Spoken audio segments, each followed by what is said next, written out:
महाराष्ट्र के मुख्यमंत्री देवेंद्र फडणवीस ने Pune technological university K college of engineering में एक नए पुस्तकालय के उद्घाटन समारोह को संबोधित किया। सीओईपीच्या माजी विद्यार्थ्यांचं जाळं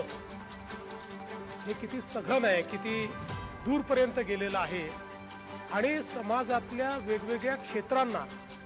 समृद्ध करण्याचं काम या सर्व माजी विद्यार्थ्यांनी केलं आहे।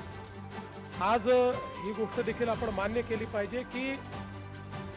तंत्रज्ञानाच्या क्षेत्रामध्ये, इंजिनिअरिंगच्या क्षेत्रामध्ये सीओईपीने एक अत्यंत मोठं नाव कमावलेलं आहे आणि केवळ एक संस्था म्हणून नाही तर विविध प्रकारची उपक्रम असतील, या ठिकाणी होणारा रिसर्च असेल किंवा एकूणच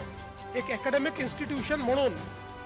समाजामध्ये जे काही कॉन्ट्रीब्युशन त्याचं असलं पाहिजे ते कॉन्ट्रीब्युशन ज्या प्रकारे सीओईपी देतं, त्यामुळेच मला असं वाटतं की एक अतिशय महत्त्वाची अशा प्रकारची